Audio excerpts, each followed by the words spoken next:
तो mining corporation जिसका नाम तो लीज उसके नाम उसके नाम से कंसर्न के नाम तो ये आपके नाम तो कंसर्न है ही नहीं, आपसे हमें कोई लेन देन ही नहीं। आपसे तो बाइक इसकी इधर है आपकी तो ये बाइक से चला जाएगा, फोटो ले जाना है फोन नहीं चलते हैं अपन गाड़ी चल रही है, पिलर जाना पड़ेगा, उधर भी जाना पड़ेगा पानी चलते हाँ तो वो रोड भी तो आती है सर, वो दिख रहा है लाल झंडे वो रोड आती है। बालाघाट जिले में आकर उत्तर प्रदेश का अनुराग तिवारी रेत माफिया का आदमी सरेआम धमकी दे रहा है बालाघाट के लोगों को मर्डर करने की, हत्या करने की, रेत में जिंदा गाड़ने की। नमस्कार साथियों, कल दिनांक 13/12/2024 को कटंगी विधानसभा क्षेत्र के चिचोली ग्राम में बावनथड़ी नदी में अवैध रेत उत्खनन की जांच करने के लिए केंद्रीय पर्यावरण मंत्रालय की टीम आई हुई थी। वो हमारे साथियों के द्वारा दिल्ली में शिकायत की गई थी केंद्रीय पर्यावरण मंत्रालय में, और उसमें स्पष्ट लिखा था कि बालाघाट का कोई अधिकारी इस जांच में ना रहे, यह जांच बालाघाट के जिले के अलावा दूसरे अधिकारियों से कराई जाए। जी हाँ साथियों, उस जांच को करने के लिए दिल्ली से केंद्रीय पर्यावरण मंत्रालय के लोग आए हुए थे। साथियों, जब पूरी जांच चल रही थी और उन्होंने देखा कि यह नदी को बड़ी बेरहमी से बर्बाद किया गया है, पूरा उसका प्राकृतिक स्वरूप बिगाड़ दिया गया है, और वो टीम जांच कर ही रही थी, तब रेत माफिया का आदमी अनुराग तिवारी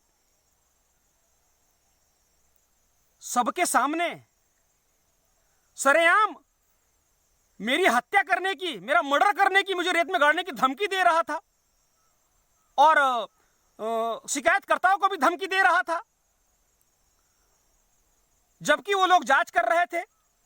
बालाघाट में चल क्या रहा है?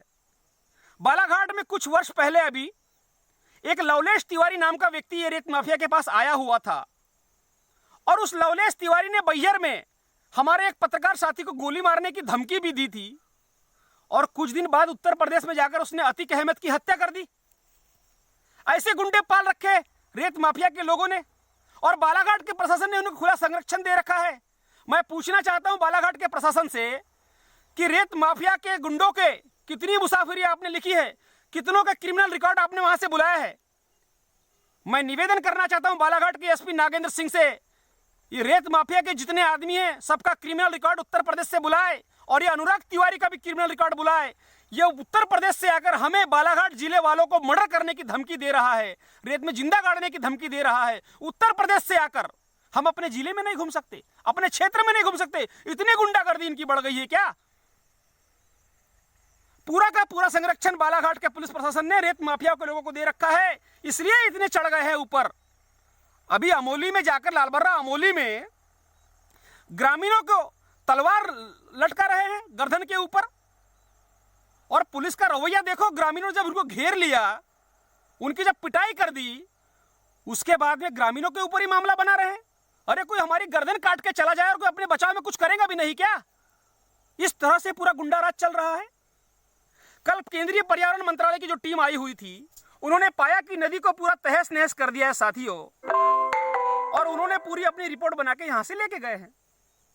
वो पूरी जांच को में व्यवधान उत्पन्न करने के लिए अनुराग तिवारी बहुत गंदी हरकत कर रहा था, गाली गलौज कर रहा था, मर्डर करने की धमकी दे रहा था, जिंदा गड़ाने की धमकी दे रहा था, बार बार ब्लैकमेलर कह रहा था, और मुख्य खनिज अधिकारी आर के खातर कर भी आकर वहां व्यवधान उत्पन्न कर रहा था, और मिसगाइड कर रहा था केंद्रीय जांच एजेंसियों को कि हम महाराष्ट्र में खड़े हैं, महाराष्ट्र में खड़े हैं, महाराष्ट्र में हम क्या करेंगे।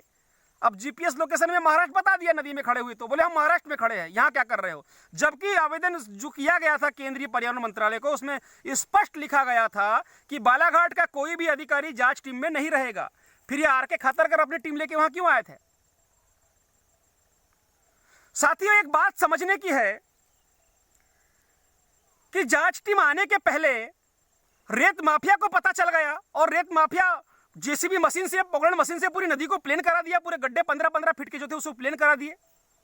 ये जानकारी दी किसने? ये जानकारी बालाघाट के उच्च अधिकारियों को है कि जांच एजेंसी आ रही है। इसलिए मैं बालाघाट के प्रशासन पे बार बार सवाल खड़ा कर रहा हूं कि रेत माफिया को बचा रहे हैं, जिसने पूरी नदियों को बर्बाद कर डाला है।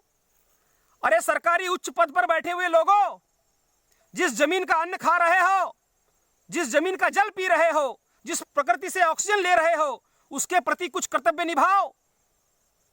जिससे तुम जिंदा हो उसके प्रति कुछ कर्तव्य निभाओ। ये किस तरह का प्रशासन चला रहे हैं आप? ना तो आप नैतिकता का पालन कर रहे हैं, ना कानून का पालन कर रहे हैं। आप इंसानों को धोखा दे सकते हैं, अपने पद का दुरुपयोग कर सकते हैं, मगर प्रकृति को धोखा नहीं दे सकते। प्रकृति तुम्हें तुम्हारे पाप की सजा जरूर देगी। पूरा गुंडा राज बना रखा है पूरे बालाघाट जिले में। गुंडागर्दी चल रही सरेआम। रेत माफिया के लोग धमकी दे रहे हैं काटने की, पीटने की, मारने की, और बालाघाट का प्रशासन मौन है। छोटे छोटे मामले पे झूठा मामला बालाघाट का प्रशासन बालाघाट के लोगों पे बनाता है, मगर ये सरेआम नदी को लूट रहे हैं, सरेआम लोगों को धमकी दे रहे हैं, लगातार राजस्व की चोरी कर रहे हैं। बालाघाट का प्रशासन मौन है। क्यों मौन है? इस मौन का कारण क्या है? बालाघाट के प्रशासन को इसका जवाब देना चाहिए। धन्यवाद।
भंडारा बता रहा है ये, भंडारा बता रहा है।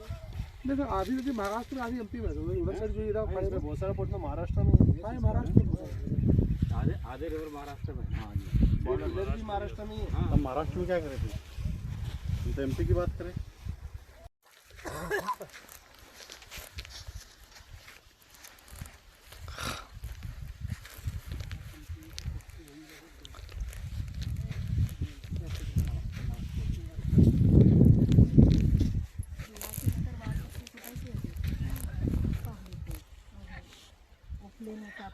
प्लेन कर दिए। जब हम रोकने जाते हैं तो मारने दो ऐसा ही होता है।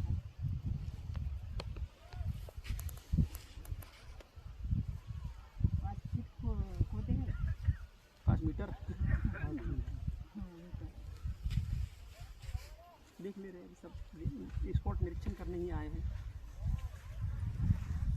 अभी तक जो टीम आई थी वैसी टीम नहीं है। ये टीम खतरनाक टीम है। इसको परिणाम आएंगे इसमें, जो सही है सही होगा।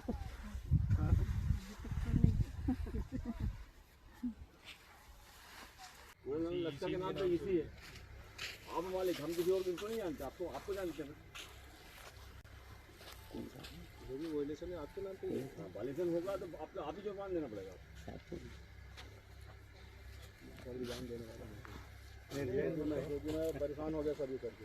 साल बचे हैं साहब, इतना परेशान हुआ कि हर कोई साथ दबाना चाहता है। आपने बात है कि मालूम है अरे यार जानकारी रखने में क्या दिक्कत है? जानकारी सब जो मांग रहे सर, केंद्र साहब से बात करना चाहिए कि आपको कितना प्रोडक्शन हुआ, कितनी मायने दो ना। फिर जो चाहिए जो आप मांगे पैसे लेकर आए क्या? आपको नहीं, पैसे लेकर आए तो अखबार यही है ना।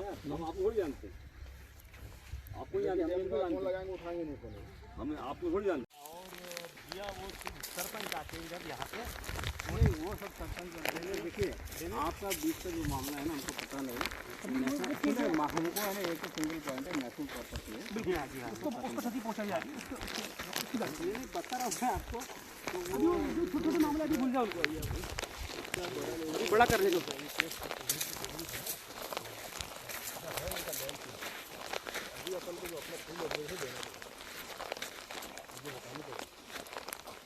जो केस चल रहा था वो कब बहुत कम था पिछला वाला, ये भी लंबा हो गया बहुत ज़्यादा।